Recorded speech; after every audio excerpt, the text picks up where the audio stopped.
Abramos a palavra de Deus, o Evangelho segundo João, capítulo 21.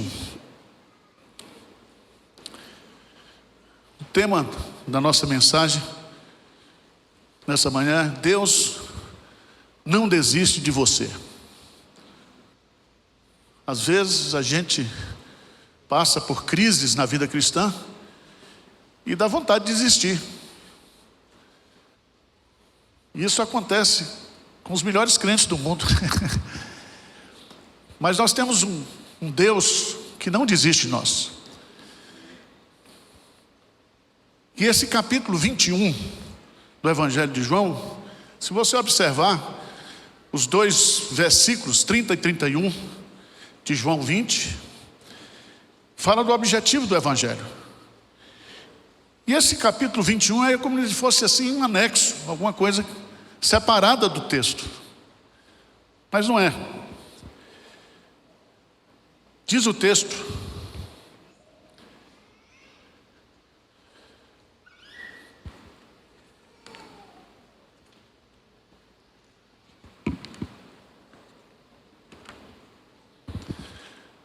depois disto, tornou Jesus a manifestar-se aos discípulos juntos do mar de Tiberíades, e foi assim que ele se manifestou. Estavam juntos Simão Pedro, Tomé, chamado Dídimo, Natanael, que era de Caná da Galileia, os filhos de Zebedeu e mais dois dos seus discípulos. Vamos ler juntos o verso 3? Disse-lhe Simão Pedro: vou pescar. Disseram-lhe os outros: também nós vamos contigo. Saíram e entraram no barco, e naquela noite nada apanharam. Mas ao clarear da madrugada estavam Jesus na praia. Todavia os discípulos não reconheceram que era ele. Perguntou-lhe Jesus: filhos, tende aí alguma coisa de comer? Responderam: não. Então lhe disse: lançai a rede à direita do barco e achareis. Assim fizeram, e já não podiam puxar a rede, tão grande era a quantidade de peixes. Deixa a sua Bíblia aberta. Meus prezados irmãos, é impossível servirmos a Deus sem um chamado de Deus. Não existe na igreja voluntariado. A igreja é a família de Deus. E para fazer parte da família de Deus, Deus escolheu você, Deus morreu por você e Deus chamou você. E é muito interessante, quando a gente estuda essa doutrina do chamado, nós temos o chamado para ser crente, nós temos o chamado para o ministério, nós temos um chamado para uma tarefa específica. Então nós todos servimos a igreja porque Deus nos chamou para servi-lo. Mas 7 dos 11 apóstolos de Jesus está querendo desistir.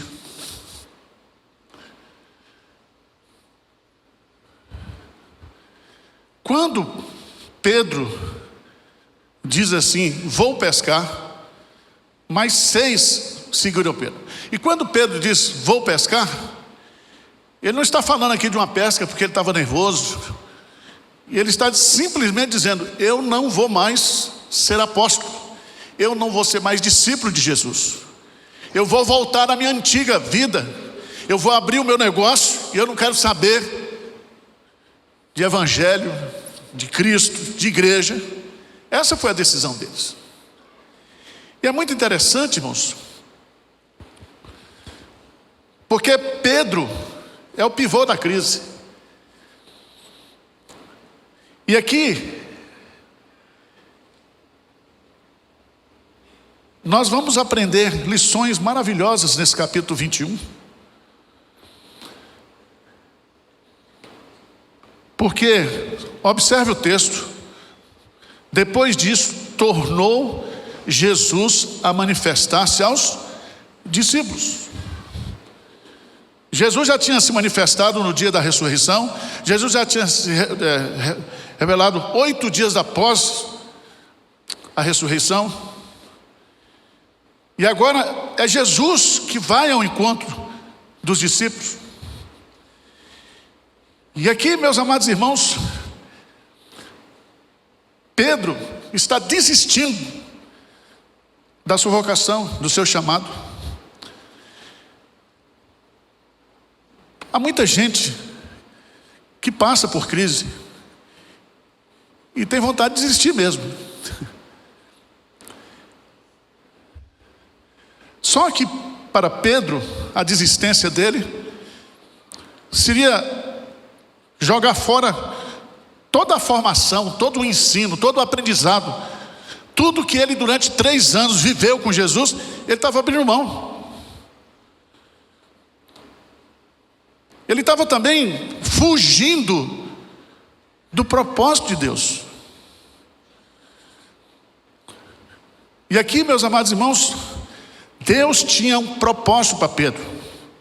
Ele seria usado tremendamente por Deus. Foi Pedro que esteve no Pentecostes, em Jerusalém. Foi Pedro que foi a Samaria, Pentecostes Samaria. Foi Pedro que foi à casa de Cornélio. Todas as portas foram abertas por Pedro. Se você pegar Atos dos Apóstolos de 1 a 12, você tem a história de Pedro. Do capítulo 13 a 28, a história de Paulo. Mas o que é impressionante é que quando um crente vocacionado por Deus fala em desistir e de fugir do propósito dele, sempre ele influencia alguém negativamente. Quando Pedro disse, vou pescar, imediatamente outros 6 discípulos disseram, também nós vamos o quê? Contigo. É muito interessante que a gente encontra gente na internet hoje, gente que já foi crente, já foi pastor, e parece que eles têm um poder de influenciar muito mais do que aqueles que estão seguindo. Vocês se lembram que Moisés mandou 12 espias, somente 2 deram relatório do quê? Positivo, 10 negativo, e aqueles 10 influenciaram toda a nação de Israel, e aquela geração morreu no deserto. Somente os 2 entraram na terra prometida. Mas seria bom a gente pensar aqui quais são as causas dessa crise vocacional de Pedro. Veja lá na Bíblia, por favor, Mateus 19. Mateus 19, a partir do versículo 27. Quando Pedro viu que Jesus pediu ao jovem rico para vender tudo e dar aos pobres, Pedro ficou preocupado, porque ele era um empresário, ele tinha uma empresa de pesca, e Pedro estava falando assim, nós vamos deixar, lê comigo aí. Então lhe falou Pedro, eis que nós tudo deixamos e te seguimos. Que será, pois, de nós? Veja a resposta de Jesus, vamos lá? Jesus lhes respondeu, em verdade vos digo, que vós o que me seguiste, quando na regeneração do Filho do Homem se assentar no trono da sua glória, também vós assentareis em 12 tronos, para julgar as 12 tribos de Israel. E todo aquele que tiver deixado casas, ou irmão, ou irmãs, ou pai, ou mãe, ou mulher, ou filhos, ou campos, por causa do meu nome, receberá muitas vezes mais e herdará a vida eterna. Então Pedro era judeu. Ele diz, qual é a vantagem de ser apóstolo? O que nós vamos ganhar com isso? Ele tinha uma vida segura, morava na casa da sogra, lá em Cafarnaum, tinha empresa. Veja, gente, a pergunta aqui é: vale a pena deixar tudo para seguir a Jesus? Vale a pena depender só de Deus na vida? E a resposta está aí. Mas Pedro estava com isso na sua mente, com isso na sua cabeça. Quando eu comecei o seminário, a minha turma tinha 43 alunos, formaram-se 27, e hoje deve ter uns 10 ou 12 no ministério. E muita gente abandonou o ministério por causa da insegurança econômica.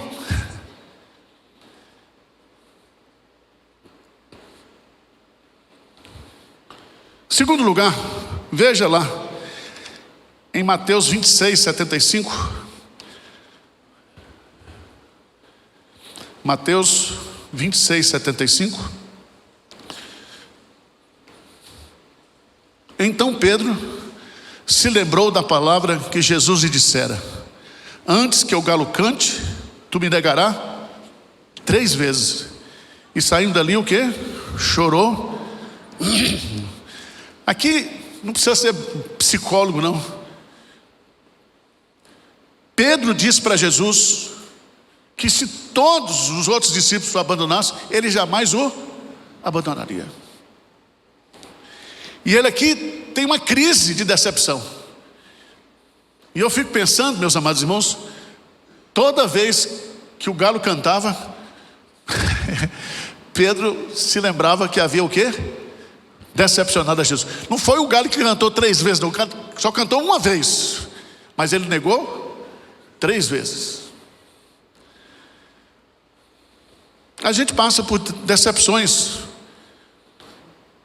e a pior das decepções é quando nós estamos decepcionados conosco mesmo. Mas por que Pedro estava querendo desistir? Veja lá em Lucas 22, 31 e 32. Ele estava numa crise de fé. Ele estava vivendo um tempo de incredulidade.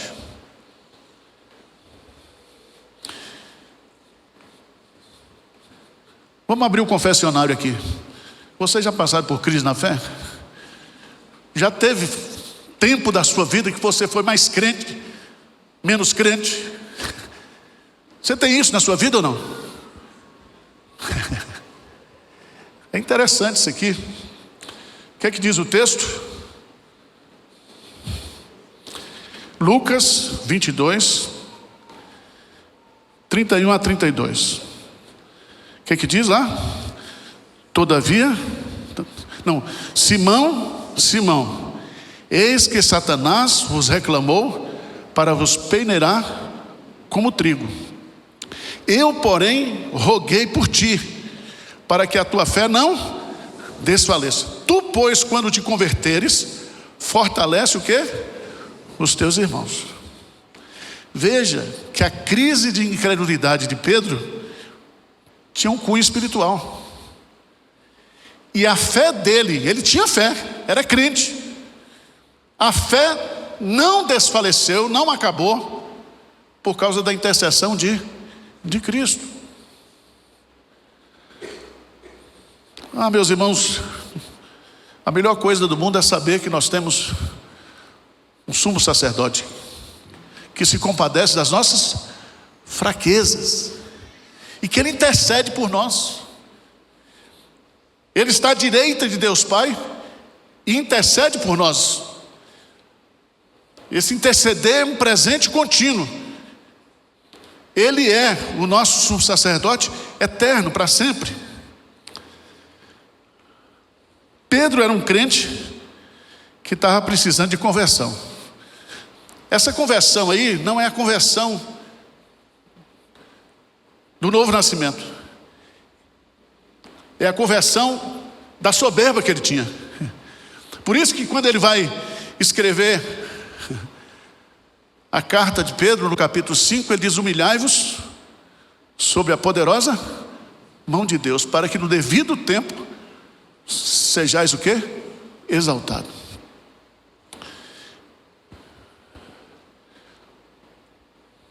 Mas aqui, irmãos, insegurança quanto à recompensa, decepção espiritual consigo mesmo, incredulidade.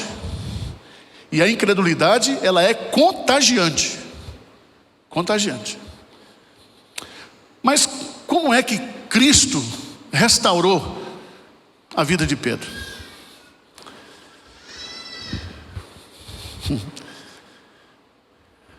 Isso é tão bonito que eles foram pescar.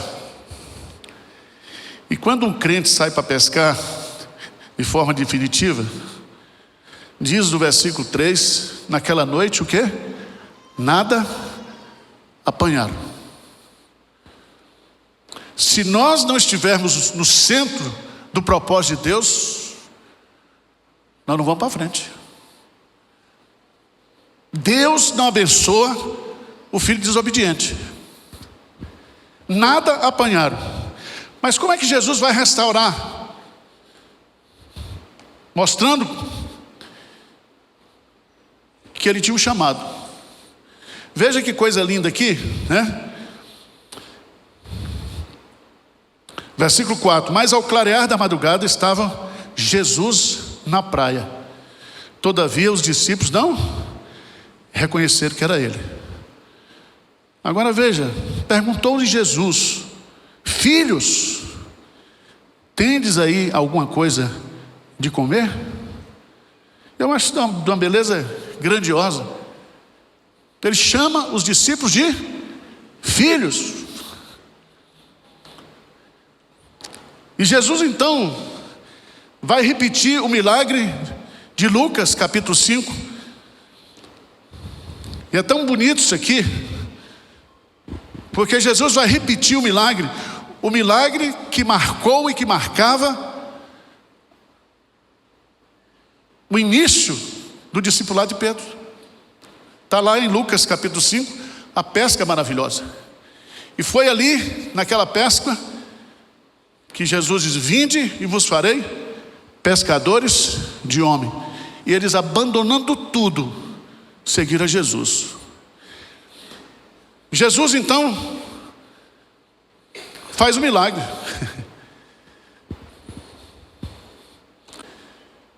Irmãos, por que Deus instituiu a ceia? O batismo é um só, mas a ceia você repete: faça isso todas as vezes que comerdes em memória de mim. Quando eu participo da ceia, eu lembro quem eu sou, qual é a minha identidade, quem eu era. E é como se eu reatualizasse a minha conversão. Então, Jesus, numa didática fascinante, repete o milagre para dizer: Pedro, meus discípulos, meus filhos, vocês têm um chamado, vocês foram treinados com um propósito.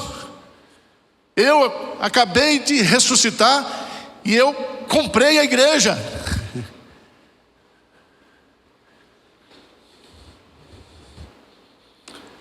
Eu acho isso de uma beleza magnífica.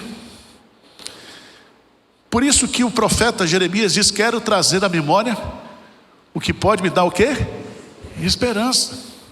Não desista não, porque você é de Jesus. Não desista não, porque Deus não desistiu de você.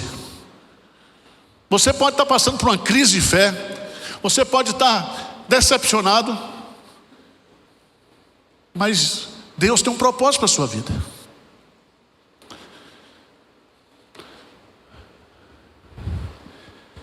Nos versos 12 e 14,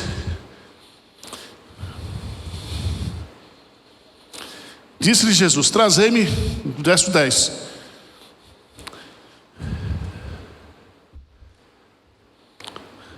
disse Jesus: trazei algum dos peixes que acabaste de apanhar. Simão Pedro entrou no barco, arrastou a rede para a terra, cheia de 153 grandes peixes. E não obstante serem tantos, a rede não se rompeu. Só que Jesus agora, além de repetir o milagre, ele vai fazer um lanche, um backfish para os discípulos. E é tão interessante, meus amados irmãos, que Jesus aqui, além de repetir o milagre, ele recria o ambiente onde Pedro negou. Quando eles desceram, já tinha pão, já tinha uma fogueira acesa, eles haviam trabalhado toda a noite.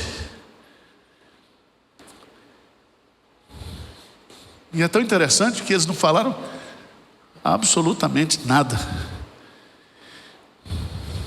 Disse Jesus no verso 12: vinde, comei. Nenhum dos discípulos ousava perguntar-lhe: quem és tu? Porque sabiam que era o Senhor. Veio Jesus, tomou o pão, lhes deu de igual modo o peixe. E já era esta a terceira vez que Jesus se manifestava aos discípulos depois de ressuscitado dentre os mortos. E Jesus repete o milagre. Jesus se manifesta num ambiente de restauração, de comunhão, de unidade.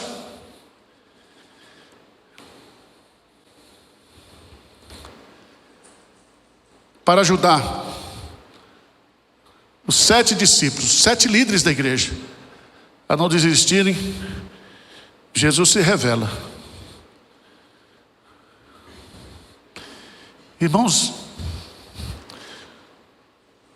o autor aos Hebreus diz: desembaraçando de todo o pecado que tenazmente nos assedia, corramos com paciência a carreira que nos está proposta, olhando firmemente para Jesus, o autor e consumador da fé. Nós precisamos olhar para Jesus. Nós precisamos ter experiência pessoal com Jesus. Ele se manifesta, Ele fala conosco. Não adianta fugir, não adianta desistir. Jesus não desiste de você. Essa é a mensagem linda que esse texto nos traz. Mas nos versos 15 a 23, Jesus bate um papo com Pedro. Eu não vou repetir: Pedro, tu me amas? Mas Jesus vai ensinar um princípio para Pedro e para nós também, que a motivação de nós servirmos a Deus é o amor por Ele. Pedro, tu me amas? Apacenta as minhas ovelhas. Pedro, tu me amas? Apacenta os meus cordeirinhos. Por isso que Pedro vai escrever lá que nós devemos amar uns aos outros fortemente. Não existe, meus amados irmãos, nada que nos mantenha de pé na vida cristã, na carreira cristã, se nós não olharmos para Jesus e o amarmos de todo o nosso coração. Você não está aqui por causa de pessoas, você está aqui porque Cristo quer que você esteja aqui. Ele é o autor e o consumador da sua fé. O projeto de Deus para a minha vida e para a sua vida é nos conformar à imagem de Jesus. Um dia nós o veremos como Ele é e seremos iguais a Ele. Amém? Nós somos herdeiros de Deus e co-herdeiros em Cristo Jesus. Você já pensou nisso? Co-herdeiro significa que tudo que Jesus Cristo herdar, eu herdarei. Co-herdeiro.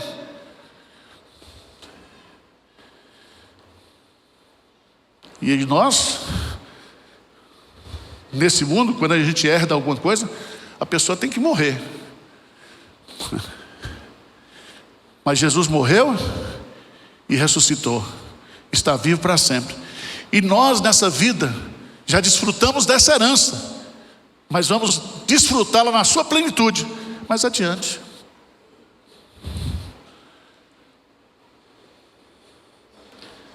O amor a Jesus é a razão e a motivação de nós o servirmos. Esse versículo 18, ele dá para ser um versículo do ministério da terceira idade. Veja aí o que diz. Não briga comigo não. Verso 18.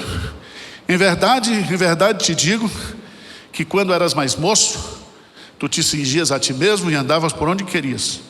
Quando porém fores velho, estenderás as mãos e outro te cingirá e te levará para onde não queres.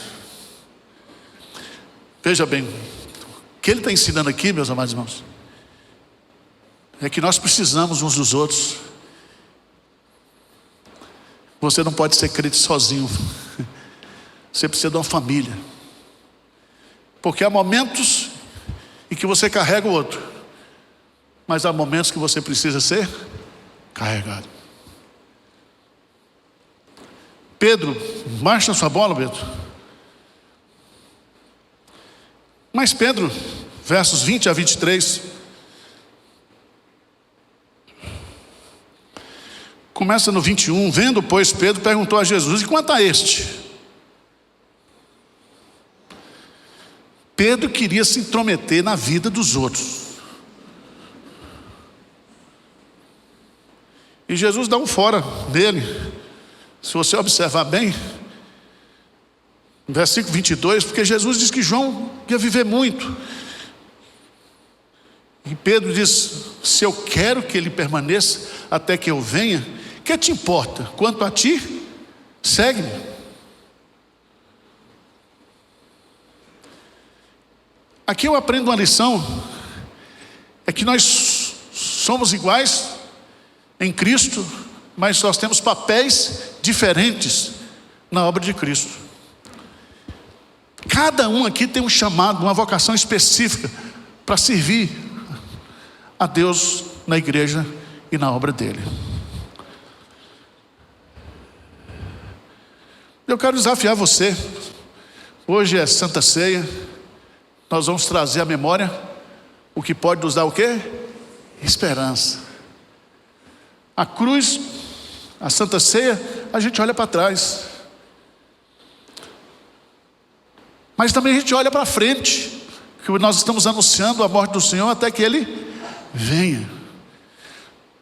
Aqui nós temos a oportunidade de olhar para dentro. Examine-se, pois, o homem a si mesmo, e deixe de comer, não e coma. Peça perdão a Deus. Expõe para Deus o que você está sentindo, o que você está passando, sua crise. Porque a solução para nós está aqui, a cruz. A mensagem que ele está dizendo aqui, eu não desisti de vocês. Cristo amou a sua igreja e a si mesmo se entregou por ela. O castigo que nos traz a paz foi colocado sobre ele, e pelas suas pisaduras nós somos sarados. Então hoje é dia de restauração, hoje é dia de retorno. Curve a sua cabeça aí, nós vamos orar.